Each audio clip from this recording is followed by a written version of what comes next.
তারও তো অন্তত 24 ঘন্টা আগে তারা একটা রেড অ্যালার্ট জারি জারি করতে পারতো, বাংলাদেশ সরকারকে জানাতে পারতো যে আমরা কিন্তু গেট খুলে দিচ্ছি, এই পরিমাণ এখান থেকে জল প্রবাহিত হবে, আপনার এলাকা ক্ষতিগ্রস্ত হতে পারে। অর্থাৎ আগের থেকেই জনগণকে জানানোর জন্য। তাহলে তো আমরা একটা সময় পেলে, মানুষ 24 ঘন্টা সময় পেলেও কিন্তু মানুষ ঘর দৌড় ছেড়ে গিয়ে কিছু খাবার দাবার নিয়ে উঁচু স্থানে আশ্রয় নিতে পারে। এরা তো সেই কথাটাও বললো না। প্রথমত কয়েকদিন যাবতই ভারতের বিভিন্ন রাজনৈতিক নেতৃবৃন্দ যেটা বলতে চান যে বাংলাদেশের হিন্দুদের নিয়ে তিনি শুধু একটা বাঁধের ফলে যে এত পরিমাণ ক্ষতি, সেই ক্ষতি শুধুমাত্র আমরা বাংলাদেশে ভাটিতে আছি তাই না, আমরা ক্ষতিগ্রস্ত হচ্ছি তা না, তার দেশও কিন্তু ক্ষতিগ্রস্ত হচ্ছে। তো সেই জন্য আমি মনে করি দুই দেশের জনগণের উচিত এটার ব্যাপারে সোচ্চার হয়ে এই বাঁধগুলো সমূলে। ভারত থেকে হঠাৎ করে পানি ছেড়ে দেওয়া বাংলাদেশের মানুষ যে বিপদে পড়েছে, অবশেষে বাংলাদেশে হিন্দু মহাজোটের নেতা গোবিন্দ প্রামাণিক ভারতের উপর খেপে গিয়ে মুখ খুলেছেন। তিনি বলার চেষ্টা করেছেন ভারত এটা ইচ্ছা করে করেছে দেশের বিরুদ্ধে ষড়যন্ত্র করার জন্য। চলুন আমরা গোবিন্দর কথাগুলো আগে শুনি, এরপর আলোচনা করব। এগুলোই কিন্তু আজকে জলে ডুবে যাচ্ছে, সেই আমাদের সিলেট, হবিগঞ্জ, ফেনী, নোয়াখালী এইসব অঞ্চলগুলো। এখন এই ব্যাপারে যেটা একটু আগে আমরা যেটা শুনলাম সেটা বলছে যে অটোমেটিক খুলে গিয়েছে, কিন্তু ভারতের ত্রিপুরা রাজ্যের যারা মুখ্যমন্ত্রী তিনি কিন্তু তা বলেন নাই।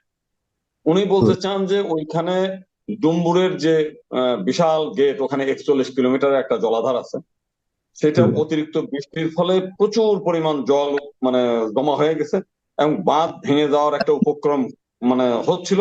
সেই অবস্থায় 3টা গেটের একটা গেট খুলে দিয়েছে। আমার বক্তব্য কিন্তু ওখানে না। আমার বক্তব্য হচ্ছে যে এই বর্ষা মৌসুমে এই চেরাপুঞ্জি থেকে আরম্ভ করে আসাম অঞ্চলে প্রচুর বৃষ্টিপাত হয়, এটা কিন্তু জানা। তো যেহেতু প্রথম কথা হচ্ছে যে আন্তর্জাতিক নদী হিসেবে তারা গেট দিতে পারে না, বাঁধ দিতে পারে না। তো ওনারা বলছেন যে ওখান থেকে যে জলবিদ্যুৎ হয় সেখান থেকে 40 মেগাওয়াট বিদ্যুৎ বাংলাদেশও পায়, এরকম বক্তব্য আছে আর কি। তো যাই হোক, যদি তাও থেকেও থাকে, এই যে বর্ষার সময় তারা যখনই দেখবে যে বৃষ্টি আসছে, বেশি হবে, তারা তো আগেই আবহাওয়া দপ্তর টপ্তর জানে যে এই পরিমাণ বৃষ্টি হওয়ার সম্ভাবনা এই পরিমাণ। তো প্রথম থেকেই তো কিছু কিছু গেট খুলে দিয়ে ধীরে ধীরে ধীরে ধীরে পানিটা, জলটা প্রবাহিত করে দিতে পারে।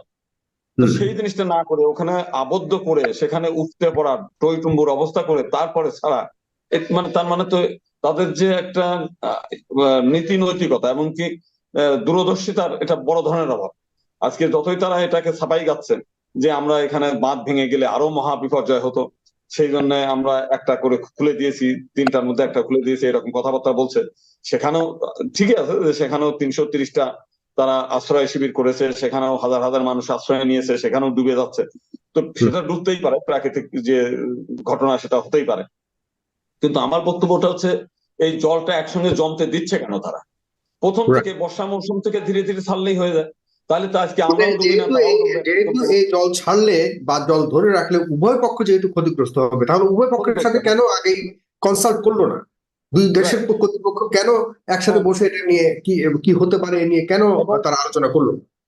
রাইট, এবং আজকে যখন গেট ছাড়লো তারও তো অন্তত 24 ঘন্টা আগে তারা একটা রেড অ্যালার্ট জারি জারি করতে পারতো, বাংলাদেশ সরকারকে জানাতে পারতো যে আমরা কিন্তু গেট খুলে দিচ্ছি, এই পরিমাণ এখান থেকে জল প্রবাহিত হবে, আপনার এলাকা ক্ষতিগ্রস্ত হতে পারে। অর্থাৎ আগের থেকেই জনগণকে জানানোর জন্য। তাহলে তো আমরা একটা সময় পেলে, মানুষ 24 ঘন্টা সময় পেলেও কিন্তু মানুষ ঘর দৌড় ছেড়ে গিয়ে কিছু খাবার দাবার নিয়ে উঁচু স্থানে আশ্রয় নিতে পারে। এরা তো সেই কথাটাও বললো না।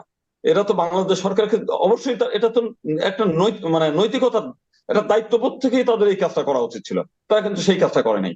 আমার বক্তব্য হলো যে তারা এখন থেকে, আমার মনে হয় বাংলাদেশ সরকারের সঙ্গে ভারত সরকারের একটা চুক্তি হওয়া দরকার নতুন ভাবে, যে এই ফারাক্কা হোক, যতগুলো বাঁধ আছে, এই প্রত্যেকটি বাঁধ বর্ষা মৌসুমে প্রথম থেকেই তাদের মানে বেশ কয়েকটা গেট খুলে রাখতে হবে, এই মানে জলটা যেন প্রথম থেকেই যেন এই রাখে, মানে তারা যেন প্রাকৃতিক এটা পানির প্রবাহ যেন নিজ গতিতে চলতে পারে এ এইটা ধরনের যেন একটা ব্যবস্থা রাখতে হবে। প্রাকৃতিক, হ্যাঁ, এইটা যেন কোনো মতেই তারা বন্ধ না রাখে।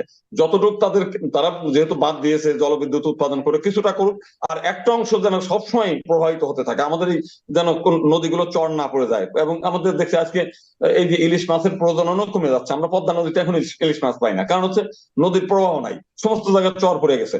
তো সেই কারণে আমাদের মৎস্য সম্পদ থেকে আরম্ভ করে, আমাদের নৌ চলাচল থেকে আরম্ভ করে, আমাদের কৃষির থেকে আরম্ভ করে সমস্ত জায়গায় কিন্তু আমরা ক্ষতিগ্রস্ত হচ্ছে এই জল প্রবাহ না থাকার কারণে। তো সেই কারণে তারা যেন এটা স্থায়ী ভাবে যাতে আবদ্ধ করে না রাখতে পারে, বন্ধ করে না রাখতে পারে, চিরকালীন একটা প্রবাহ আমাদের থাকতে হবে, এই ব্যাপারে নতুন করে আমাদের চুক্তি করতে হবে। এবং এই আন্তর্জাতিক নদী তো কারো একার না, এই আন্তর্জাতিক নদীর একটা আন্তর্জাতিক আইনই আছে, এটা আমাদের প্রাপ্য অংশ। তারা বাদ দিতে পারে না, আটক করে রাখতে পারে না। আজকে তারা আটক করে রেখে ছেড়ে দিচ্ছে, এখন হয়তো তারা বলছে আমরা একটা ছাড়ছি, এইটা ছাড়বে কেন? প্রথম থেকেই এই বর্ষা মৌসুম না, যে কোনো মৌসুমে তখন থেকেই একটা দুইটা গেট তারা এমনি খুলে রাখবে যে সর্বক্ষণিক যাতে এই প্রবাহটা থাকে। নদীর প্রবাহ না থাকে তো নদী মারা যাবে, নদী মারা গেলে পরে দুই পাশের কৃষকরা মারা যাবে, আমরা ক্ষতিগ্রস্ত হচ্ছি। আমাদের এখন তো এই শুষ্ক মৌসুমে মাটির নিচে এত পরিমাণ পানির স্তর চলে যায়, মানুষ টিউবওয়েল থেকে পানি পায় না, মানুষ ঘরে খাবার পানি পর্যন্ত আমরা পাই না, কৃষি তো দূরের কথা। এই জিনিসগুলো তো হচ্ছে শুধুমাত্র এই জল প্রবাহ না থাকার কারণে। ওই জন্য আমাদের বক্তব্য হচ্ছে একেবারে স্পষ্ট, আন্তর্জাতিক যে নদী, সেই নদী যে আন্তর্জাতিক আইনেই চলতে হবে, আন্তর্জাতিক আইনের বিরুদ্ধে। যে বাকি রইল ষড়যন্ত্র তত্ত্ব। আপনারা যদি আমি ভারতীয় গণমাধ্যম উদ্ধৃতি দিয়ে আপনাকে বলি, আপনি কি এর পেছনে অন্য কোনো ষড়যন্ত্র দেখেন কি না, বা এর কোনো সম্ভাবনা আছে? দেখেন, 2 দিন আগেই বাংলাদেশে মাইনরিটি নির্যাতন নিয়ে তারা এই পরিমাণ অতিরঞ্জিত ঘটনা ঘটিয়েছে, এখন আমার বাংলাদেশের সমস্ত মানুষ আতঙ্কিত। মানে শুধুমাত্র তাদের এই মানে অতিরঞ্জিত প্রচারের কারণে আজকে কিন্তু ঘরে ঘরে মানুষ মনে করছে আমরা থাকতে পারবো নিরাপদ স্থানে। যে গ্রামে যে জেলায় কোনো কিছু ঘটে নাই, সেই জেলার মানুষও মনে করছে যে আমি তাড়াতাড়ি করে মানে এই করে রাখি, পাসপোর্ট করে রাখি। তার মানে সমস্ত জনগণকে তারা যে ভিকটিম বানিয়ে তাদের ব্যবসা মানে তাদের নিজস্ব প্রচার করে তাদের নিজস্ব রাজনৈতিক ফায়দা লোটে, এটা মানে ন্যাক্কারজনক এবং এটা শুধু নীতিহীন না। আমি মনে করি এটার ভারত সরকারের উচিত যে এই সমস্ত যারা এই অতিরঞ্জিত করে ফুলিয়ে ফাঁপিয়ে যেগুলো করছে, এটা মানে একটা জনগণের মধ্যে একটা বিভ্রান্তি ছড়িয়ে এটা এটা এই অপরাধ, এটা কি বলে মানবতা বিরোধী অপরাধ, এবং তাদেরকে এই ব্যাপারে তাদের শাস্তি দেওয়া মানে উচিত। এইসব জিনিস করেছে তো ষড়যন্ত্রেরই একটা অংশ হিসেবে, ইচ্ছাকৃত ভাবে। আপনারা বহুবার আপনিও বাংলাদেশের হিন্দু সম্প্রদায় জীবনকে দুর্বিষহ করে ফেলছে, তারা এমন একটা অবস্থা করে ফেলছে, ঘরে ঘরে মানুষ এখন আতঙ্কের মধ্যে আমরা দিন যাপন করতেছি এবং সমস্ত মানুষ মনে করছে আমরা থাকতে পারবো কিনা। আমরা বললাম আপনি জানলেন কি করে? সব ওই ভারতীয় মিডিয়া এখন নিজের বাড়ি ফেলে রেখে সারাক্ষণ ওই ভারতীয় মিডিয়া মানে এটা মানে মনে হচ্ছে একটা নাটক নভেল তারা তৈরি করে ফেলছে। যে এই জিনিসটা যে কতটা ক্ষতিকর, এটা বাংলাদেশের জন্য যেমন হিন্দু সম্প্রদায়ের জন্য ক্ষতিকর, বাংলাদেশের ভাবমূর্তি নষ্ট হচ্ছে বিশ্বব্যাপী, এবং ভারতের জন্যও কিন্তু এটা চরম ক্ষতির কারণ। যে তারা মানে তাদের জন্য কিন্তু একটা মহা ক্ষতির কারণ যে জিনিসটা। সেই কারণে ভারতীয় যারা রাজনীতিবিদ আছে, যারা সরকারে আছে, তাদের কাছে আমার দাবি যে সমস্ত এই মিডিয়াগুলো এই সমস্ত কাল্পনিক অতিরঞ্জিত মিথ্যা মানে বিদ্বেষপূর্ণ একটা দেশের বিরুদ্ধে একটা ষড়যন্ত্র, শুধু না মনে হচ্ছে যে একটা যুদ্ধ ঘোষণা করে দিয়েছে। এই কিছু মিডিয়া দেখলাম বলছে দিলাম তো পানি ছেড়ে, এইবার কেন বাবা তোমরা এই তুমি ছেড়ে দেওয়ার কে? যারা সরকারে আছে তারা না বলুক, মানে ইচ্ছাকৃত ভাবে দেশের জনগণের মধ্যে খেপিয়ে তুলে তারা একটা মানে জনগণের মধ্যে একটা বিরোধ তৈরি করার জন্য প্ল্যান তৈরি করেছে। এটা কিন্তু চরম ক্ষতিকর, আমাদের জন্য ক্ষতিকর, তাদের জন্য ক্ষতিকর। সেই জন্য ভারতীয় যারা সরকার তার কাছে আমরা আবেদন জানাবো এইগুলোকে চিহ্নিত করে এদের বিরুদ্ধে ব্যবস্থা যেন নেয়।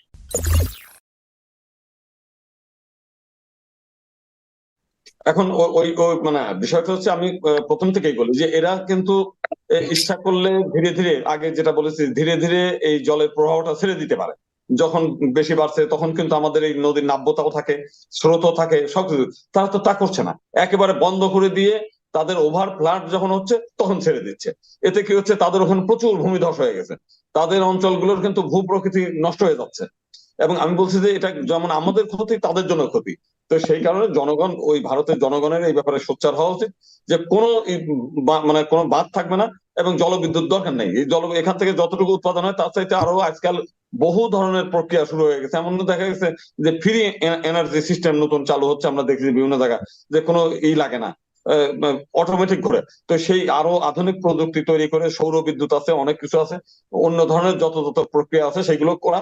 নদী তো শুধুমাত্র বিদ্যুৎ উৎপাদনের জন্য না, এটা তো ভূ প্রকৃতির মানে ক্ষতি হচ্ছে, জলের স্তর কমে যাচ্ছে, মাছের যারা যে প্রাণী আছে তাদের বিচরণ ভূমি নষ্ট হচ্ছে, নিচের আমাদের ভবিষ্যতে বহু এলাকাগুলোতে মরুভূমি তৈরি হয়ে যাচ্ছে। তো এই যে শুধু একটা বাঁধের ফলে যে এত পরিমাণ ক্ষতি, সেই ক্ষতি শুধুমাত্র আমরা বাংলাদেশে ভাটিতে আছি তাই না, আমরা ক্ষতিগ্রস্ত হচ্ছি তা না, তার দেশও কিন্তু ক্ষতিগ্রস্ত হচ্ছে।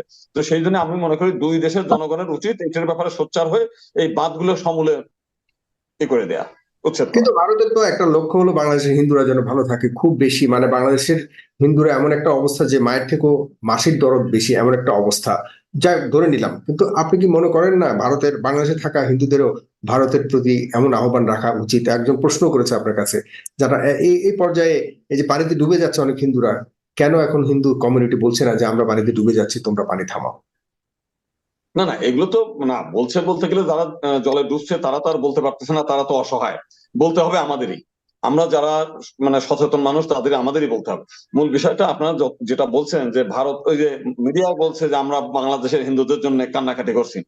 আপনি যদি একটু ইতিহাস পর্যালোচনা করেন, যখন এই হলো ভারত এবং পাকিস্তান ভাগ হলো, সেই ভাগ হওয়ার পরে তখন কিন্তু একটা মানে আন্দোলন শুরু হয়ে গেছিল যে পাকিস্তান এবং বাংলাদেশের যে হিন্দুরা আছে বাংলাদেশ ভূখণ্ডে, এদেরকে ভারতে নিয়ে যেতে হবে, আর ভারতে যারা মুসলিম আছে তাদেরকে পাকিস্তানে আনতে হবে। কিন্তু দেখা গেল যে ওই সময় তাদের আপত্তি, না এগুলো আমরা নিতে পারবো না, নেহেরু লিয়াকত চুক্তি করে। এবং সেই সময় সর্দার প্যাটেল, তারপর ওই সময় আপনার আরো আম্বেদকর, শ্যামাপ্রসাদ মুখার্জি, তারা কিন্তু মন্ত্রিসভা থেকে পদত্যাগ করেছে এই বিষয়টা নিয়ে। তার মানে ভারত বলছে যতটা বলে, আপনার এই স্বাধীনতার 47 সালের পর থেকে এখনো পর্যন্ত একটা উদাহরণ দেখাতে পারবে না যে বাংলাদেশের হিন্দুদের জন্য তারা উপকারী কোনো কিছু করেছে। এটা হচ্ছে তাদের একটা বাগাড়ম্বর, আর ওই এলাকার কিছু রাজনৈতিক প্রোপাগান্ডা। অতএব আমি মনে করি যে বাংলাদেশের হিন্দুদের জন্য তারা কখনোই কোনো অবদান রাখে নাই, এখনো তার সম্ভাবনা কম। তারা তাদের নিজস্ব জিনিস নিয়ে, গত 70 বছরের ইতিহাস তাই বলে, তারা নিজস্ব সুবিধা অসুবিধা এই জিনিসগুলোই দেখে। এই দেশের কি হলো, এই দেশের মানুষের কি হলো, এই জিনিসটা তারা কখনোই দেখে নাই এবং ভবিষ্যতে দেখবে বলে আমার মনে হয় না। কারণ তাদের সঙ্গে যে আলোচনা করে যা বোঝা যায়, মনে হয় যে তারাই সবকিছু বোঝে, আমরা কিছুই বুঝি না, আমাদের জ্ঞান গরিমা কম, তারাই সবকিছু, এরকমই তাদের ভাব। তো সেই কারণে আমি যে জিনিসটা বলি, আমরা আর অনেকে মনে করে যে বাংলাদেশে থাকা হিন্দুদেরকে তারা আসলে অস্ত্র হিসেবে ব্যবহার করে নিজেদের স্বার্থ উদ্ধারের জন্য বিভিন্ন সময় কাজ করেছে। আপনি কি তাই মনে করেন কিনা এই পর্যায়ে এসে? আমি 100% তাই মনে করি। আজকে এই শেখ হাসিনা সরকার গত কয়েকদিনে ভারতীয় মিডিয়া যে কাজগুলো করেছে, তাদের যে বাংলাদেশের লোকজনকে নিয়ে বর্ডারে নিয়ে তাদের নিয়ে ভিডিও করেছে, তাদের না খাওয়ায় রেখে, তাদেরকে জলের মধ্যে নদীর মধ্যে সাঁতরানো, নদীর মধ্যে বসায় রেখে আবার ফেরত পাঠায় দিয়েছে।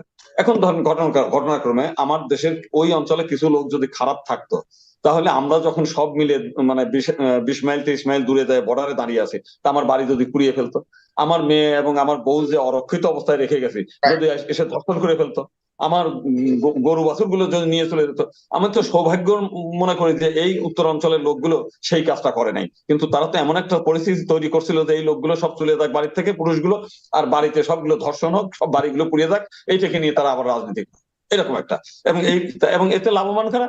মায়া কান্না, যেটা শেখ হাসিনার জন্য। তারা তো হিন্দুদেরকে বারবার বিপদে ফেলছে, প্রত্যেকবার আমরা এই জিনিসগুলো দেখতে পাচ্ছি। তো সেই কারণে আমরা মনে করি আমরা বাংলাদেশি, আমরা হিন্দু মুসলিম মিলেমিশে আমরা এই দেশে বসবাস করি এবং এই দেশে বসবাস করছি।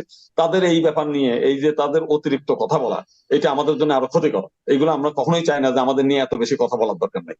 উপকার করতে না পারেন না, করতে পারবেন না, করার সম্ভাবনাও নেই। অতএব এটা নিয়ে আমাদের নিয়ে এত বেশি ভাবনা প্রচার করার দরকার নেই।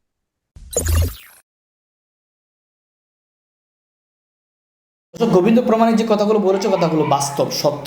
কিন্তু গোবিন্দ প্রামাণিককে কিন্তু আমাদের চিনে রাখতে হবে। গোবিন্দ প্রামাণিককে, সে কিন্তু বাংলাদেশকে অখণ্ড ভারত বানানোর জন্য দোয়াও করেছিল তাদের ভগবানের কাছে।